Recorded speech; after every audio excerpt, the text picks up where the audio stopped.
रहे, उन्होंने अपने स्वधर्म का कभी नहीं किया। स्वधर्मे निधनम श्रेयः पर धर्मो भयावह। यदि आपने धर्म का अतिक्रमण किया, आप अपना विनाश तो करेंगे ही, और आपके प्रभाव में जो आएंगे उनका तो सत्यानाश होना पक्का ही है। वारी जो नौका पे बैठता है, नौका जब डूबती है तो वो तो डूबती ही है, पर जो चढ़ने वाले हैं वो भी तो डूबते हैं, वो कहां बच के जाएंगे। अब चढ़ने वाले कहें हम तो बड़ी श्रद्धा से गंगा पार करने के लिए जा रहे थे, हमारी क्या गलती थी, हमने तो विश्वास किया नौका में चढ़ना ही चाहिए। पर ऐसी नौका में चढ़ते क्यों हैं जो डुबा दे तुम्हें भाई।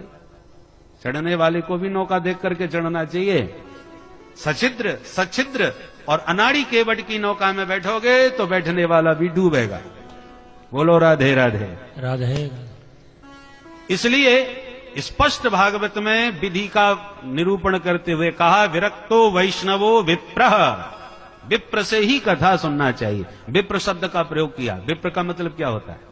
विशेषेण प्रपूरयति सकल मनोरथान स विप्रः। विप्र शब्द में, द्विज शब्द में और ब्राह्मण शब्द में भी सूक्ष्म भेद है, जबकि है तो एक ही अर्थ में, एक ही के प्रति हो सकते हैं, परंतु अंतर क्या है इनमें? जन्मना ब्राह्मणो गेयः संस्काराद् द्विज उच्यते विद्याभिर्च भवेद विप्रः त्रिभिर् श्रोत्रियमुच्यते। ब्राह्मण और ब्राह्मणी के द्वारा जिसका जन्म हुआ है वो विशुद्ध ब्राह्मण कहलाता है। ये ब्राह्मण हो गई जाति। 4 वर्णों में ब्राह्मण, क्षत्रिय, वैश्य, शूद्र। तो ब्राह्मण ये मुख्य जाति जो है, वो ब्राह्मण परिवार में जिसका जन्म हुआ है उसे ब्राह्मण तो कहना ही पड़ेगा। पर द्विज नाम उसका कब पड़ेगा? जब उसका जनेऊ हो जाएगा। जब तक ब्राह्मण का भी यज्ञोपवीत संस्कार नहीं हुआ तब तक वह भी शूद्रवत ही कहलाता है, वह द्विज कहलाने का अधिकारी नहीं। जब यज्ञोपवीत धारण करता है, विधिवत गायत्री मंत्र की दीक्षा लेता है, तब उसका दूसरा जन्म होता है और वह द्विज कहलाने का अधिकारी बनता है। द्विज का अर्थ है दूसरा जन्म। द्वाभ्याम जायते इति द्विजः। अब यह द्विज बन गया। अब द्विज बनने के बाद, गायत्री मंत्र की दीक्षा लेने के बाद वेद पढ़ने का अधिकार प्राप्त होता है, तब वह वेदाध्ययन करता है। और जब शास्त्राभ्यास और वेदाभ्यास जब करने लगता है, वेद शास्त्रों में पारंगत हो जाता है, तब उसका नाम विप्र पड़ता है। विद्याभिर्च भवेद विप्रः। विद्वान होने के बाद वह विप्र कहलाने का अधिकारी होता है।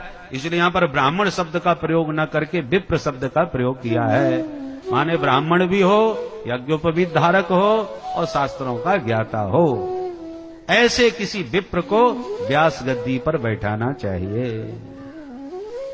वेद शास्त्र विशुद्ध कृत, जिसने वेद शास्त्रों को ठीक से समझा है। एक तो होता है पढ़ना, एक होता है समझना।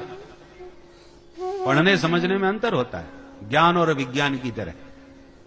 अरे स्विच ऑन करने पर बल्ब जल जाता है, ये तो सामान्य ज्ञान है। परंतु इधर खटका दबाया, उधर बल्ब जला, ऐसा क्यों, कैसे हुआ? तो उसका अच्छी तरह पूरा सांगोपांग यदि आपको ज्ञान हो गया तो आपको उसका विज्ञान प्राप्त हो गया। तो ज्ञान ही नहीं, विज्ञान होना चाहिए। माने वक्ता जो बोल रहा है, तो पढ़ लिख करके किताबों में से कोई भी बोल सकता है, पर सिर्फ पढ़ के बोलने वाला नहीं, जो बोल रहा है उसको समझने वाला भी हो, तभी भी वो ठीक से समझा सकेगा। इसलिए वेद शास्त्र विशुद्ध कृत। पानी तो समुद्र में भी है, पर वो पानी पीने योग्य नहीं है। कोई भी आके पी जाए, नहीं पी सकता, आचमन भी मुश्किल है। पर उसी पानी को जब मेघ लाते हैं, आकाश में लाके छाते हैं, और उसके बाद जब बरसाते हैं तो बड़ा स्वादिष्ट और मीठा पानी बन जाता है।